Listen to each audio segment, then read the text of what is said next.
শৈশবটা এমন ছিল, কখনো গায়ে কাদা মেখে ছোটাছুটি করতাম ছোট বন্ধুদের সাথে, আবার কখনো মারামারি করতাম, দুষ্টুমি করতাম, দৌড়াদৌড়ি করতাম রাস্তাঘাটে কাদা মেখে।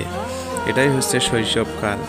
তারপর একটু যখন বড় হলাম, বড় বন্ধুদের সাথে ফুটবল খেলতাম বাড়ির পাশে রাস্তায়। কতই না আনন্দ ছিল সেই শৈশববেলা, যা 2-3 জন বন্ধুদের নিয়ে ছোট্ট একটা বল কিনতাম, বল কিনে খেলতাম। খেলাটা যে খুব আনন্দের ছিল, যদিও বা বল কিনে দেয়নি কেউ, অনেক কষ্ট করে চুরি করে মার কাছে কান্নাকাটি করে বল কিনে নিয়ে বন্ধুদের সাথে খেলাধুলা করতাম। আবার যখন ক্লান্ত হয়ে পড়তাম তখন রাস্তার পাশে একটু আরাম করে নিতাম আর বসে বসে গল্প গুজব করতাম। তারপর যদি কখনো অটোতে বসতাম, জানালা দিয়ে দেখতাম। তারপর কখনো আবার পুকুরে নেমে সাঁতার কেটেছি, বন্ধুদের সাথে খেলেছি, হাই উল্লাস করেছি। এটাই ছিল আমাদের শৈশবকাল।